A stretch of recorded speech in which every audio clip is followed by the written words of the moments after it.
अस्सलाम वालेकुम प्यारे बच्चों, कैसे हैं आप सब। उम्मीद करती हूँ आप सब खैरियत से होंगे। आइए हम एक सबक पढ़ते हैं आज। इस सबक का नाम है मछलियाँ नाराज़ ना हो जाएं।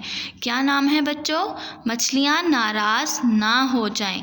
इस सबक में एक छोटा सा बच्चा है जो आप लोगों को तस्वीर में नज़र आ रहा है। देखते हैं वो इस सबक में क्या करता है, उसके बारे में हम पढ़ते हैं। इस बच्चे का नाम होता है फ़ाइज़। चलें हम इस सबक की पढ़ाई करते हैं। फ़ाइज़ को पानी से खेलना बहुत अच्छा लगता था। वो पानी से खूब खेलता। शाम को वो घास पर पाइप से पानी डालता। उसे पानी में छम छम भागने में बड़ा मज़ा आता। एक दिन वो सैर करने तालाब के किनारे गया। तालाब कहते हैं बच्चों जिस जगह पानी इकट्ठा होता है। वहाँ बहुत सी मछलियाँ थीं। अचानक एक मछली तालाब से उभरी और बोली, फ़ाइज़ मैं तुमसे नाराज़ हूँ, तुम हमारा ख्याल नहीं करते। फ़ाइज़ ने पूछा, तुम कौन हो और मुझसे क्यों नाराज़ हो? मछली बोली, मैं मछलियों की सरदार हूँ। मैं नहीं, सारी मछलियाँ तुमसे नाराज़ हैं इसलिए कि तुम पानी बहुत बहाते हो। ये पानी इसी तालाब से तुम्हारे घर आता है।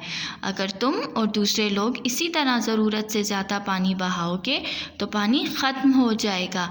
हम तो पानी में ही रहते हैं, पानी ना होगा तो हम मर जाएंगे। अच्छे फ़ाइज़ पानी मत बहाया करो। फ़ाइज़ ने मछली से वादा किया कि अब मैं पानी को बिला ज़रूरत नहीं बहाऊंगा। तो बच्चों आप लोगों को क्या चाहिए? आप लोगों को भी चाहिए कि आप लोग बिला ज़रूरत पानी ना ज़ाया करें, क्योंकि पानी अल्लाह ताला का एक हमारे पास कुदरती तोहफ़ा है। इसका हमें बहुत ख़याल करना चाहिए कि ये ज़ाया ना हो।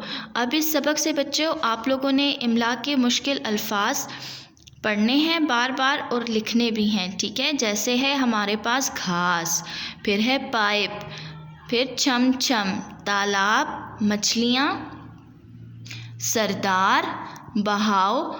ऐसे तमाम मुश्किल लफ्ज़ जो हैं वो आप लोगों ने अपने पास लिखने हैं। चलें बच्चों आज के लिए इतना सबक काफ़ी है। आप लोगों ने इस सबक की पढ़ाई करनी है, ठीक है, और अपना बहुत सारा ख्याल रखना है। अल्लाह हाफ़िज़।